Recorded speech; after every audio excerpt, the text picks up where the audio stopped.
Uncle. Thanks. Time runs. Not much. Please, Uncle. My strength has increased. The skeleton lost. Nonetheless, the Skeleton King bars my path to the fallen star. The key to defeating him lies. Alright, I have a new runestone, and I also have some things to talk about in general here because of that runestone. Because we had some conversation in a previous playthrough regarding why would you choose an ability without a runestone, and you know, why would you pick an ability without a runestone over an ability with a runestone? I still say that even abilities with runestones are not always necessarily better than other abilities that don't have stones. For example, in this case, I still like Deadly Reach. But I'm going to go ahead and use this, of course, so everybody can see it. And I do have notes here from Diablo fans in regards to what's changed here. Now, Blizzard did put out a statement that they intend runestone skills to be better than their base components. They always intend us to be using runestones. So, to be honest, why they included the no rune is kind of a mystery to me because of that. Although that could be like basic attack. Even though we're never really going to use basic attack in our high level builds, we kind of want to have it. You know, a lot of us feel that need to have it in that, either for nostalgia or just, for example, on my Witch Doctor, I wanted to break barrels, but I didn't want to break them by throwing spiders at them. I wanted to be able to just attack it because I had a build that I wasn't breaking things very quickly. Haunt wasn't, you know, I had Haunt and my Corpse Spiders.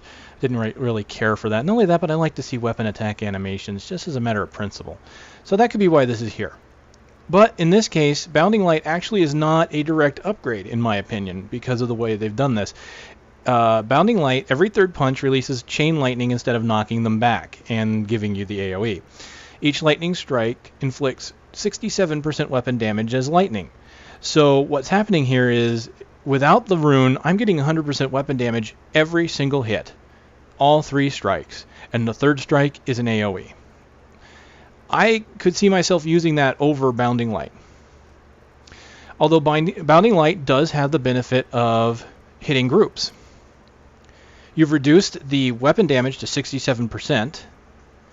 However, that ability now jumps to additional monsters. So, and there's no limit on that. So you could technically be doing a lot more damage with Bounding Light than you could be with basic Fists of Thunder if you have a large group. Now, I do have a note here that Bounding Light was nerfed from its original incarnation. It now deals 67% weapon damage, as you see here, but that is down from 156. So that's a pretty nasty nerf, honestly. However, it did have a number of targets that it could hit previously. So the minimum damage it can do is down, which means if I was hitting only one monster, I would have done more damage before. But now, I don't have a maximum number of monsters I can hit, so that has gone up. I would say that's more of an adjustment. I wouldn't call it a nerf, nor really a buff. It's really situation dependent. So we'll go ahead and put it on, and let's just go ahead and attack with it. As you can see, I lose the giant lightning strike.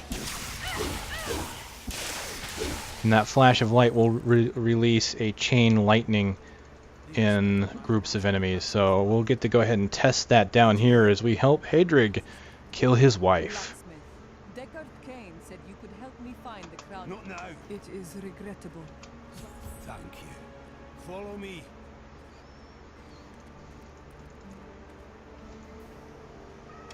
Am I? Okay, I thought they were pink, but I guess they're kind of rope. Still look pink to me. Okay. Don't mind me. I notice weird things sometimes. So there you go. You can see that that bounced around.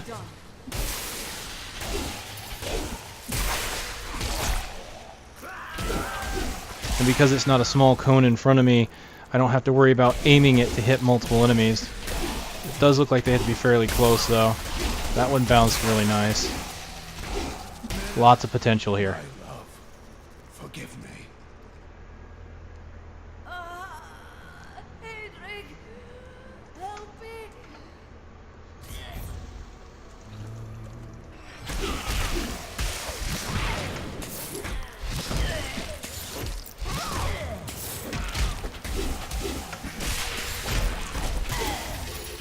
Well, that was fun. I couldn't have done this. As it happens, I am looking for King Leoric's crown. Perhaps you know of it. I can help. You'll find his tomb in a cemetery in the Weeping Hollow. And if you see my fool apprentice out there, tell him to get back to town.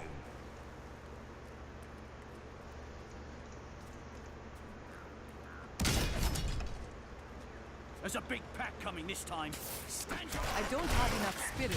Oh, no spirit to do that. Well, that was a failed attempt. Chain lightning worked, though.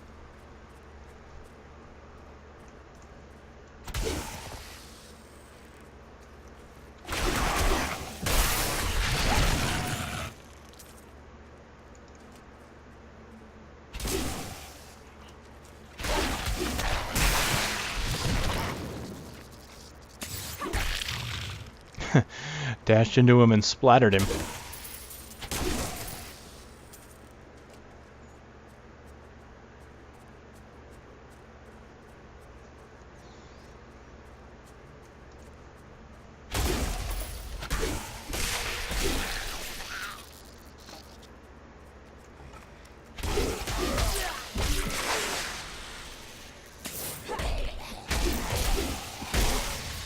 I do like the monk's mobility, being able to jump from group of monster to the next group of monsters very quickly if I so desire. Of course I have to have dashing strike for that, but the fact that that ability even exists,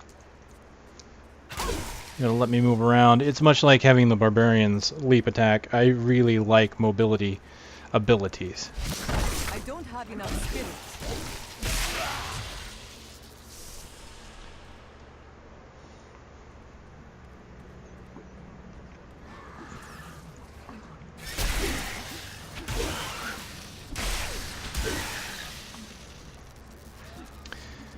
The Den of the Fallen, one of my favorite places to find in the beta. It's nice and fairly lengthy. You know what? I haven't been getting second ends. 4.2 to 5. Oh! A javelin with +2 experience. That's much better. Still get the experience, I now have more damage. Let's see, do I gain more DPS? 928, 923. Actually, I do. Tiny bit more DPS. But the beautiful thing is I now have even more experience. Let's kind of 36. I like it.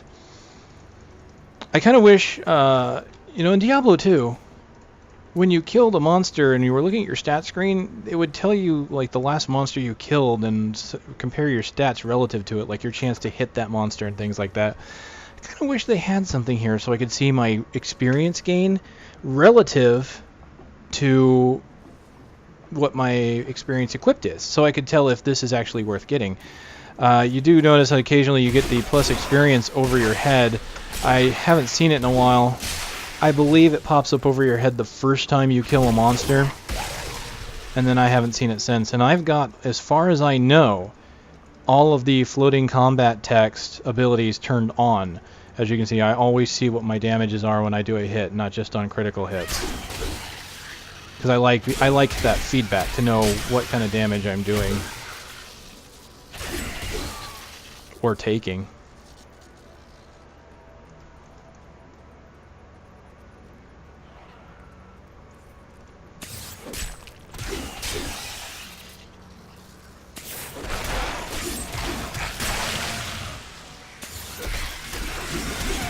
Nice big group to put chain lightning into.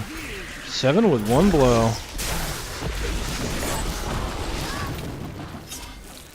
I really didn't mean to use that 3 times.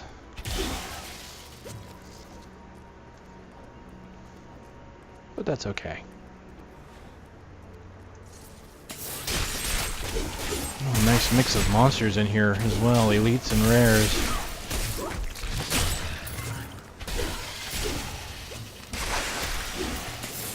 Teleporters are no match for my dashing strike.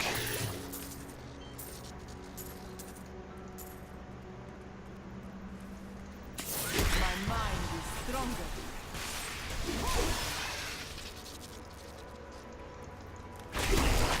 Alright, dashing strike now has a rune, Way of the Falling Star. I'll go ahead and put that on here. So I'm already using dashing. Way of the Falling Star increases your movement speed by 25% for 3 seconds after striking the enemy. That's fairly nice, though I find myself not using it too much because if I'm dashing in, I'm usually just attacking right then and there. Although if it's a straggler away from a group and I can dash in and hit him and then run, it's very nice because, as you can see here, the stipulation is you must hit an enemy in order to get that speed boost. You can't just use the ability and get it. Now, I'm pretty sure there was a change from the last patch to this one, and I'm just pulling that up now. You'll have to forgive me, as unfortunately I have a lot of pages of notes here. Way of the Falling Star increases movement speed by 25%. This is down from 40%. So in the old versions, before it became an ability on the UI, it gave you a little more speed. Now, something to keep in mind here when we talk about these abilities being nerfed or the runes being nerfed from the last versions of the beta, the notes we're looking at are more than likely the highest level rune. So when the runes were a drop, they scaled. You could have, you know, I think up to a rank 7 rune or something like that. Which means, and what they basically said they were doing is that most of the runes now are the equivalent of their level 4 or 5 versions, I believe. And part of the intent on that was they said some of the runes did not scale very well as the level went up, and some runes became less useful because of that, because their higher level runes wouldn't give you that much of a benefit compared to others. So they took the opportunity to kind of normalize it, and it can look like nerfs in a lot of cases, in which, you know, compared to the high level abilities, it is. But you know, when you think about it, these are abilities we've never gotten to see, that we didn't get to play around with. And considering that this is a beta and has not been officially released, you know, this game has not been sold yet. It's really hard to say, you know, when they take things away or when they nerf things. You know, a lot of people argue about getting things taken away from them from previous iterations. You know, I can understand that if the game had been out and you got used to having that ability, but if they never put it in the first place, really, you have to think about it. They technically aren't taking that away from you. They just never gave it to you to begin with. Now, having played beta, some people, you know, did get to play around with it, but again, this is pre-release. You know, we can't exactly, you know, we have to, as players, honestly, as testers as well, we kind of have to lose a sense of entitlement. You know, just... I don't know what else to really say about that, you know, it's... Those arguments have been kind of dying down a little bit, I think. There's still some out there, but every now and then I like to give my 2 cents on that. I really like to look forward to the positive. What is it that we're going to get? Not that what are we losing, what are we going to get? And everything I see that we get, I've been excited for. I'll tell you what, before I got into the beta, I was seriously not sure that I would want to play the beta. I had watched so much video footage. I had seen so much of the game that I thought, you know what, I'm still going to love the full game. I knew that. I have it pre-ordered already. I'm going to get the CE edition. I normally don't get collector's editions. Ooh, experience buff, nice. But this time I wanted to, partially because I like the additional items they give us. So I knew I was going to like this game to begin with. I'm a D2 junkie. Put so many hours into that. But I thought, you know what, I've seen the beta so many times, I've seen up to the Skeleton King so many times, I'm not going to really enjoy playing it. And then all of a sudden I get in, and I just realize how fun it is to play and control. You know, this is, to me, it's the next Diablo. You know, I have no problems visualizing this as the successor to Diablo 2. The interface and the gameplay are clean. And it's just the next evolution, really.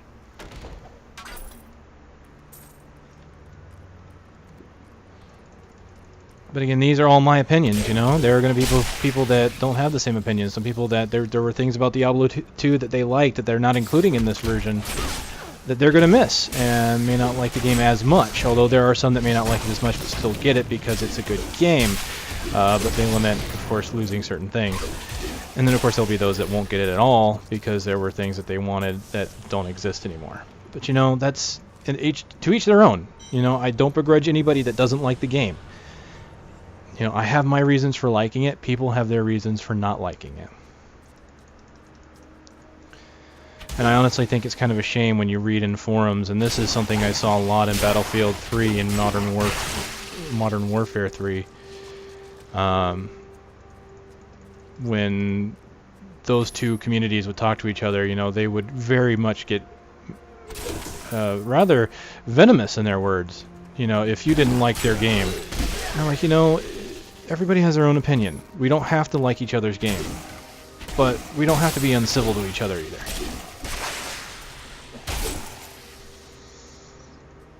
Alright. Feels like every time I play one of these playthroughs, I get into one of these conversations, and I kind of sit there and think after I've said everything, like, you know, is it really worth talking about, or should I really get off my soapbox now? You're here for Diablo 3. You want to see the monk kick some ass.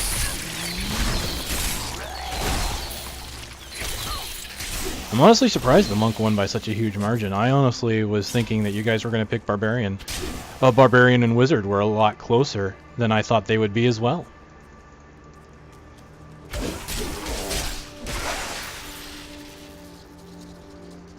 Alright, let's find some more monsters.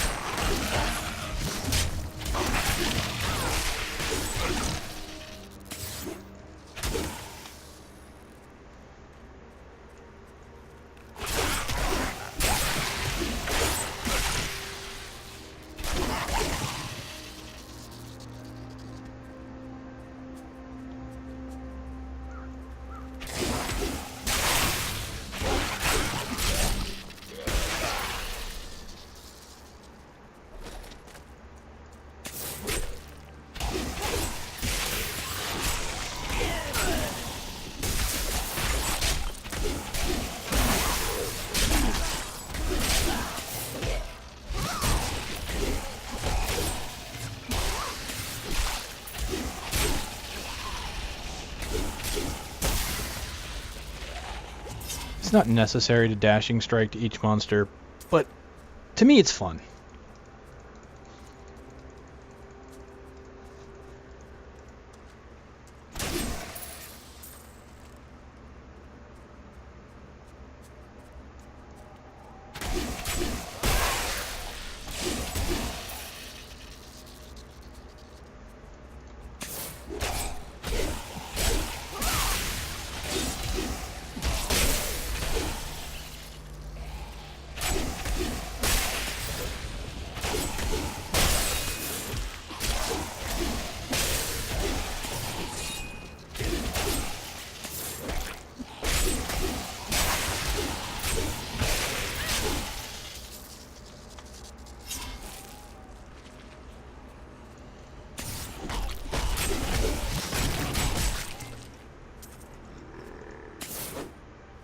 Can't dash across that.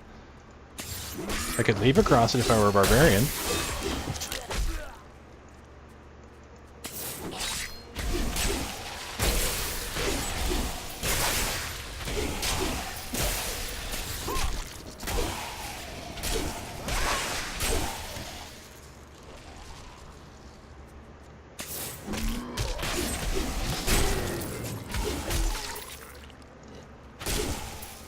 You're gonna have to be careful when using your finishing moves or your spirit spenders, because it looks like you interrupt your combo. Like if I go 1, 2, kick. Let me try that again, because that was too much. 1, 2, dash. Yeah, 1. Yeah, you interrupt your combo stream if you do that. So you usually want to wait until after your third hit in your combo and before you use one of your spenders.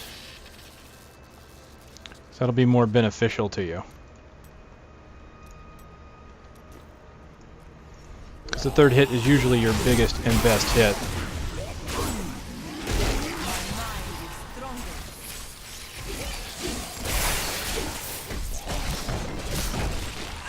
Piercing Trident. I will definitely be getting rid of Fist of Thunder for that. I tested it out a bit already on my co-op monk. I really like that ability.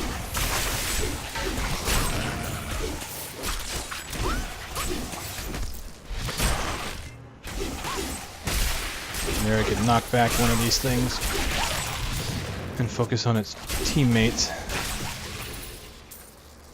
Companions, whatever you want to call them. So that knockback component of Lashing Tail Kick can be very useful. Alright, Deadly Reach, Piercing Trident. The second and third strike of the skill have an increased area of effect. So this actually affects 2 of the 3 strikes, which is very nice. I mean, and this is one of those abilities that obviously you can't really tell until you slot it exactly how it works, and it's actually very nice when you do get it. I'm going to pull up... Okay, Piercing Trident did get nerfed, actually. It used to increase the damage done up to 130%. I can see why they did that. It's because this is honestly, again, more of an AoE, and what they've been doing is AoE abilities, generally, AoE and utility damage... AoE and utility abilities, have in general been reduced in damage to make sure that your single target abilities are still very useful. And here you go. This is the Trident.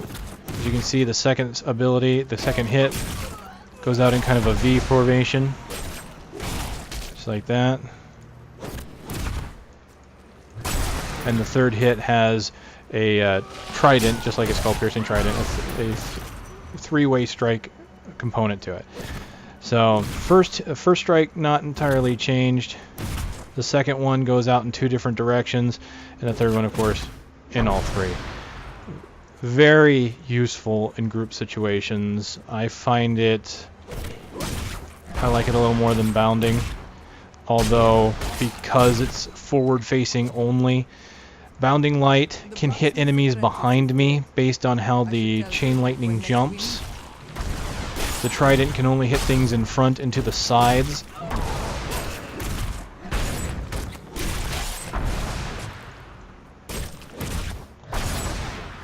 I just think I like it better aesthetically as well. Something about that big hit that shoots off in 3 directions.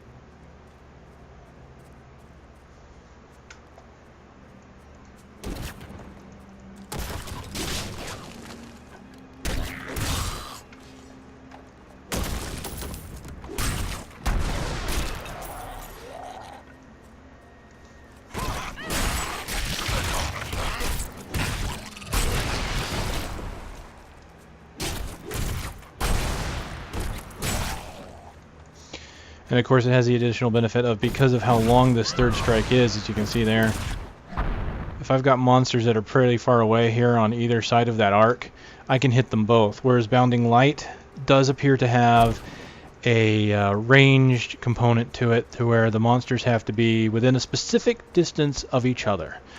It doesn't make it bad, it just means that each one has its own situations that it's going to be good at. Now I could technically combine both of them. I could put on Bounding Light and Piercing Trident and just alternate between the 2 of them. If I've got a large group of enemies in front of me, I would probably pick the Trident, and then as they surround me, I could pick Bounding Light. Now the benefit of Trident is that all 3 of these strikes are doing 100% weapon damage. Whereas Bounding, as you saw, only 67% to each enemy it hits.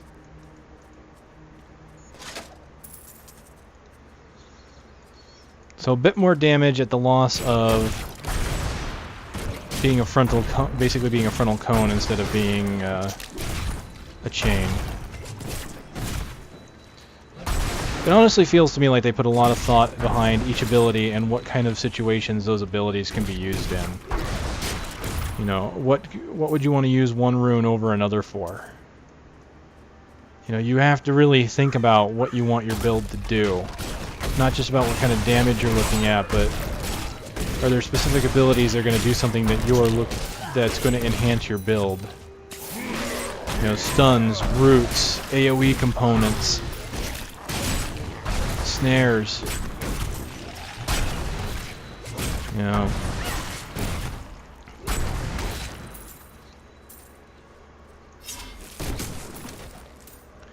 And in the case of some spells, firing art, as we talked about the firebomb ability of the Witch Doctor, having it's not a line-based ability. It doesn't cast in a straight line. It lobs in an arc, so you can hit wherever you want to. Whereas the line casting abilities, they hit a monster before they hit their target, then it's going to only hurt that monster, not going to hit what you wanted it to hit.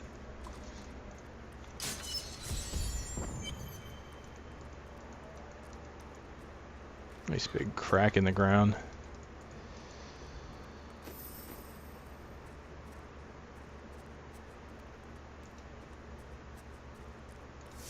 Alright, I'm going to quickly explore the tombs here.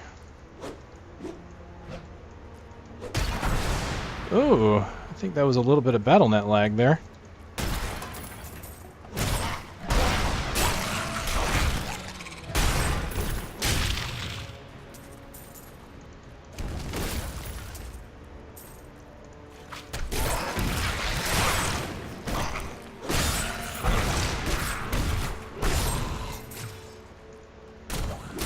And there you go. They can't get to me, but I can get to them.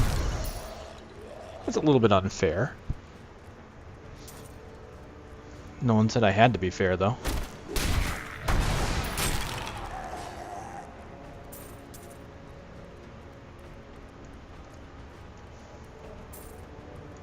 Nothing here.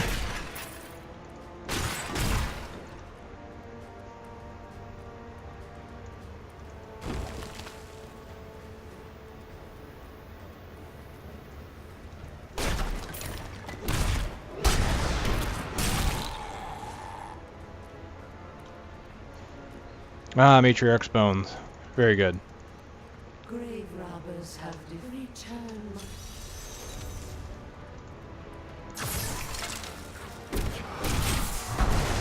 Let's see if this guy gives me experience for killing him.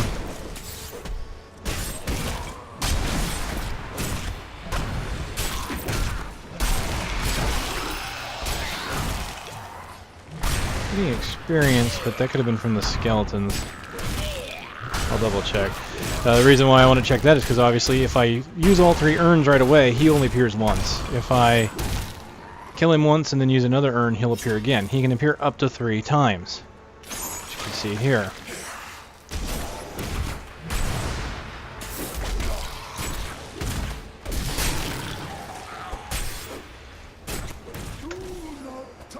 Alright, let me try and get rid of these skeletons so I can get a better observation of his experience gain, or lack thereof. Okay, here we go. Yep, I gain experience from him. Very good. That means I want to have him summon 3 times. Unless I was in a hurry, which I'm really not. I'm here for the experience. So let's kind of hit you. I'm going to knock you away so I can chase you, and that way I can hit the skeletons behind you as they come up to me. And then I can just do it again. Lets me keep distance from the groups if I want to. A little bit of strategy in the abilities I've got here. Not a lot, but it is there. It's not just mindless clicking. Of course, I'm not taking a lot of damage, so technically I could do a lot of mindless clicking. But I like to see, again, this is all about what is the potential of the class. I don't want to just sit there and take it if I don't have to. I want to see what kind of mobility I have. I mean, how am I going to know if I'm going to like the class in the higher level play if I don't use the abilities, right?